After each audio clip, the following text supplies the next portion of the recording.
Hello everyone. Today I wanted to show you a game I found today, and I was looking at it, analyzing a bit, and one of the lines the computer gave absolutely astonished me, to the point where I just had to do a video about it. It shows how merciless the computer can be when it comes to, well, winning one positions in a way. The game is from the Denmark Championship in 1953. I'm not even gonna try to pronounce the names, but I'm sure people who can are probably wondering why I can't, and that is because I'm horrible at pronouncing names.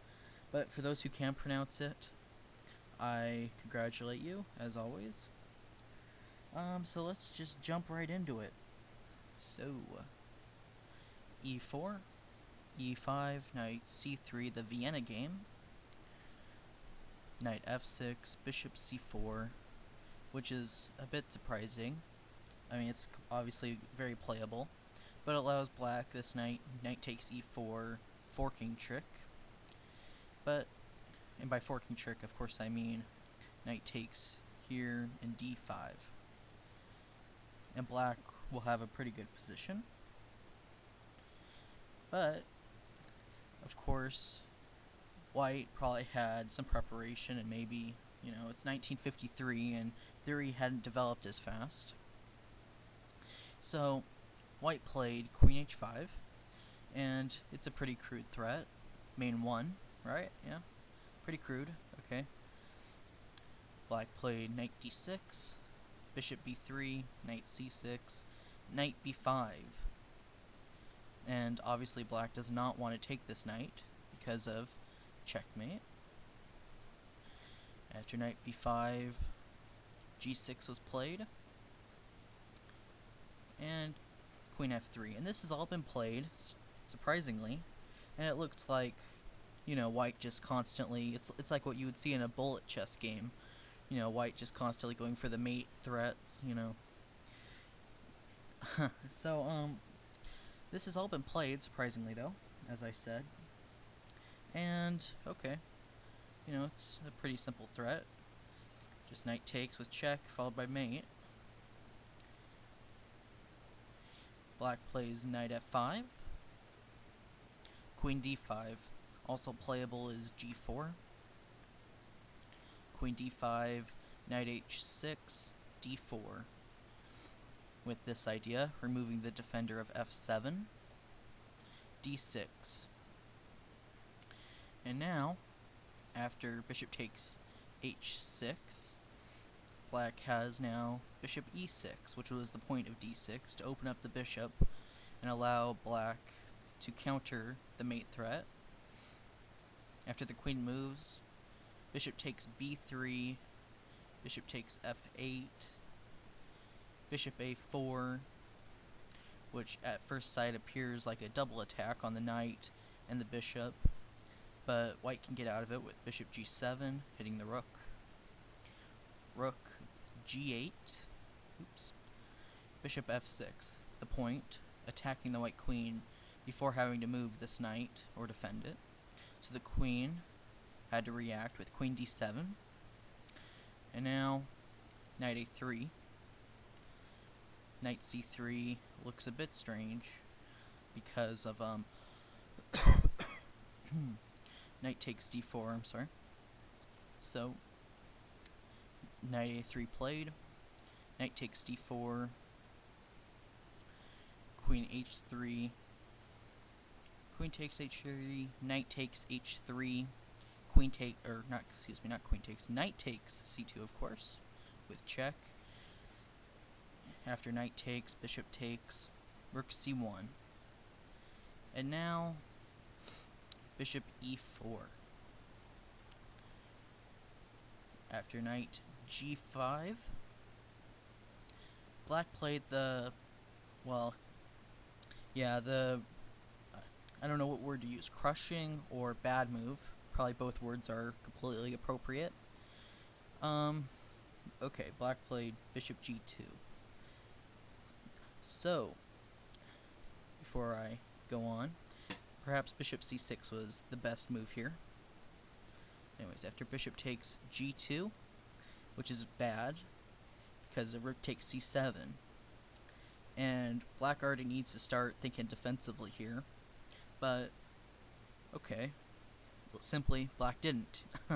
You know, and took the rook. So, here's probably the reason I wanted to show the game, of course, because of the final position, which is completely fascinating, and I think it's one of the best final positions there are around. But okay, let me show you the crushing line that white had, that the computer found.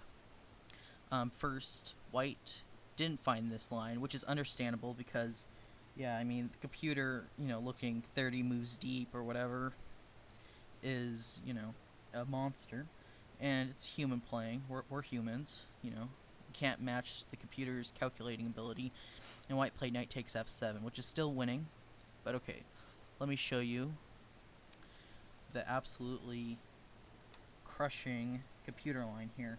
I just find amazing. Okay, it starts off with rook e7 check,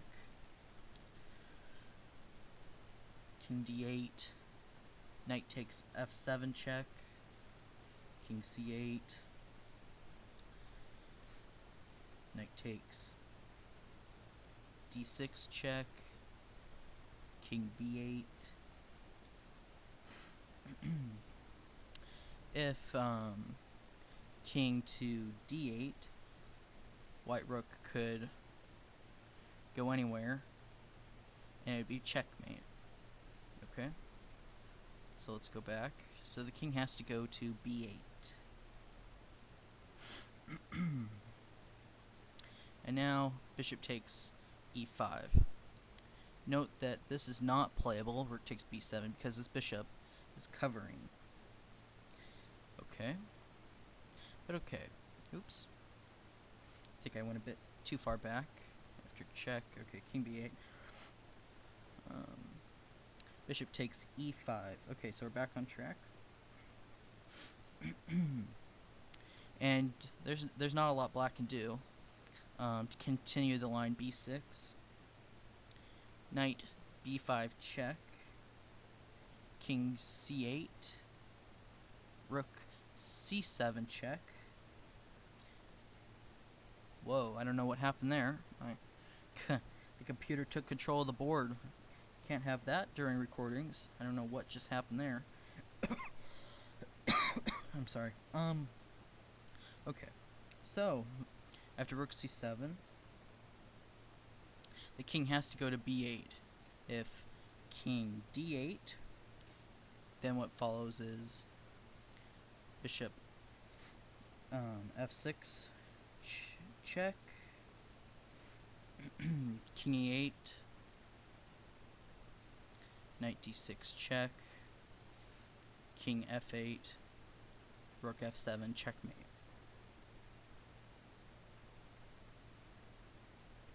So the king has to go to b8. Then my computer is going a bit wacky. There we go. Okay. Then follows rook takes h7 check, and look how merciless the computer is here. It's just absolutely amazing. King c8. White goes back. The king has to go here again because this mate threat is still there. The same idea. And oops. So after king b8, then rook takes a7 check, king c8, and note how this rook is covered by the bishop, which would be, and if white did take it, it would be a mistake. Keep in mind, white is an exchange down here, so he does not want to trade. So so keep that in mind. Instead, white has the stronger after king c8, rook c7, king b8. We know why not here, but just to show it again. That mate. So, once again, rook c7, king b8, and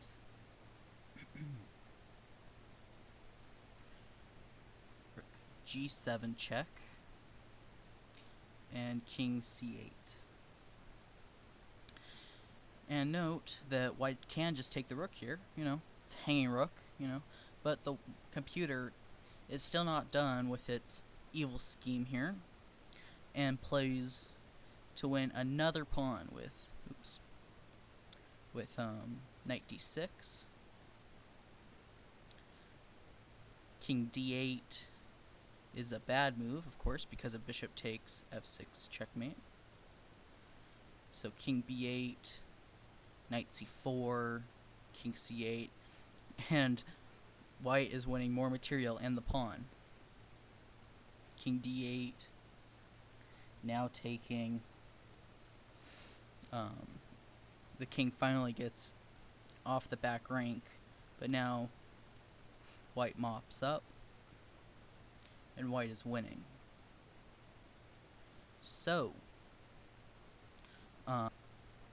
sorry about that. My computer is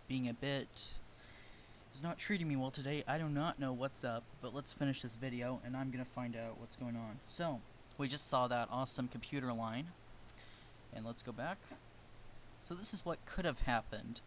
That whole computer line, which I just find absolutely amazing. It's one of my favorite. I mean, it's just so merciless, grabbing pawns and material. So that was a win. But let's see how white ended up winning this game anyway. And it's really, I mean, this is probably the reason this game is so popular, is because of this final position. Okay, after knight takes f7, which I mentioned earlier is still completely winning. Bishop d5, knight takes d6, king f8, bishop g5, simply threatening here and grabbing the rook. Note the rook is also covering that square. Rook h8, getting out of that.